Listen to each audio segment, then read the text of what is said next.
So, it's the end of yet another week, and here on this channel that means one thing and one thing only. Every weekend, I post an episode of this series we do called Your Take Not Mine, where I turn to you, the viewers, to give me your hottest NBA takes of the week based on what's going on at the time, and I then choose my favorite submissions and discuss them in a video. This week, more rumors began to swirl, more teams have gotten hot, and there are plenty of standout performances, so of course we still have plenty to discuss.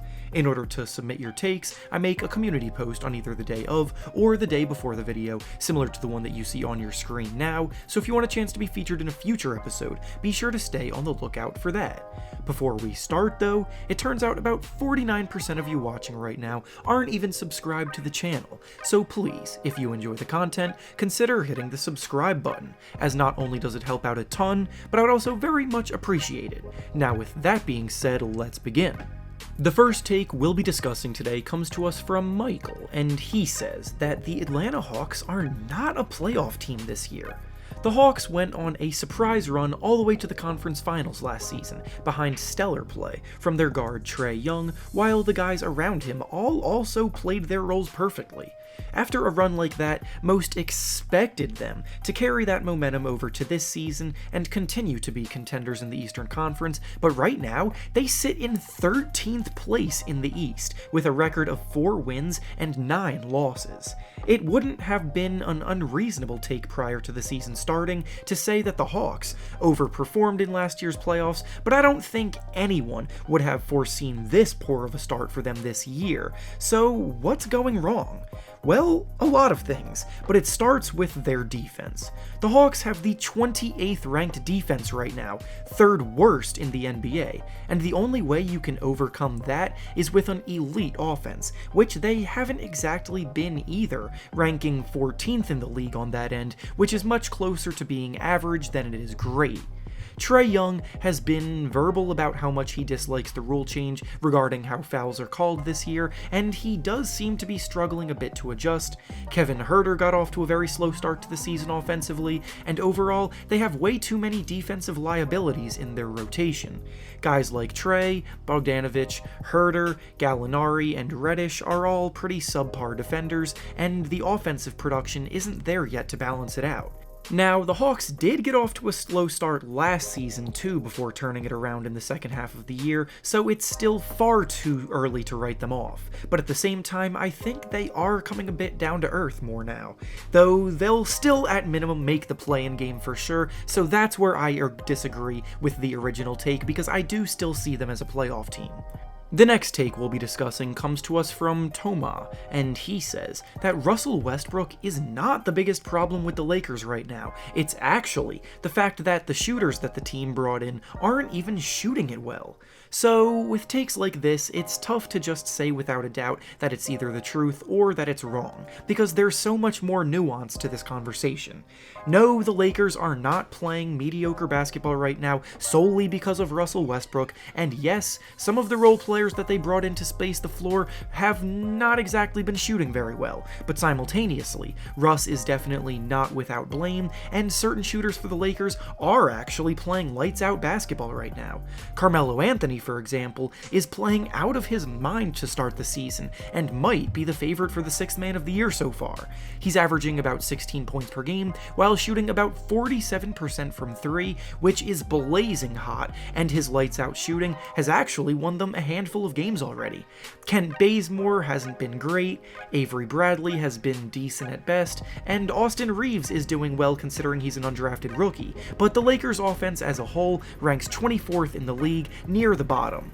You can't ignore the fact that LeBron is missing time, which is a big blow for sure, but you also can't ignore Westbrook's turnover issues. To summarize, there isn't just one issue to point at and blame for the Lakers being where they are right now. Russell Westbrook has probably been better than people have been giving him credit for, but he's also had some stretches of incredibly detrimental performance. So the concern about his overall fit alongside LeBron James is still probably legitimate long term. The next take we'll be discussing comes to us from Neilima, and he says that the Brooklyn Nets are still the favorites to win it all, despite James Harden starting slowly and the fact that the team is still without Kyrie Irving. The Nets were supposed to be world beaters this season, but for a wide variety of reasons, they aren't quite there yet. As was just mentioned, James Harden has been slowly readjusting to the game after spending all offseason rehabbing the injury that hampered his play during last year's playoffs, and because of that, he's been pretty inconsistent to start the season. The thing about that, though, is that we've now seen Harden start to play much more like his usual self over the last few games, and yet the Nets still aren't playing like the dominant title contender that we assumed we would see, and that's why I disagree with the take at hand.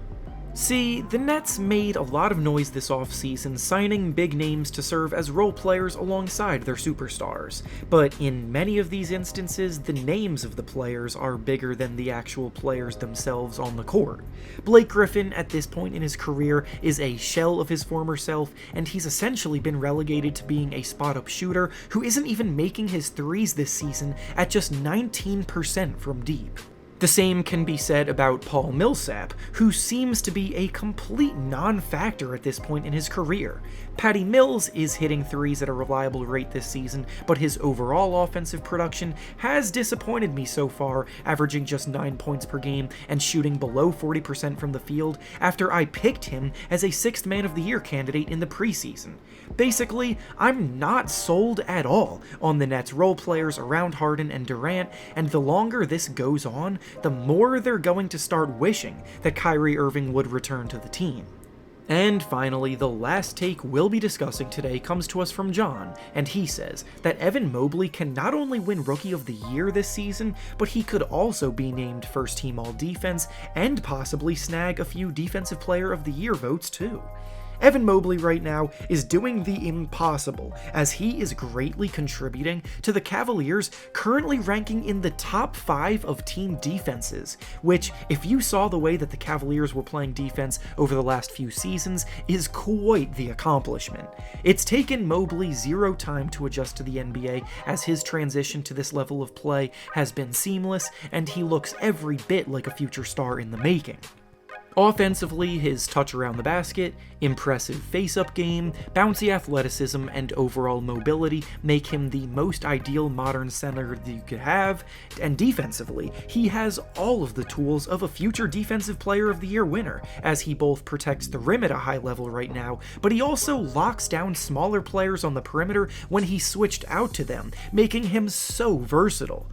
The original take at hand we're reacting to may be a tad bit of an over-exaggeration, but right now, he is probably the favorite for the Rookie of the Year award, and in the very near future, he will be a regular on all defense teams and in the Defensive Player of the Year conversation, even though he's probably not there yet as a rookie. And with that being said, that's all I have for you today. Make sure to like the video, subscribe to the channel, and comment down below what you think about the takes we discussed. Thanks for watching, and I'll see you all next time.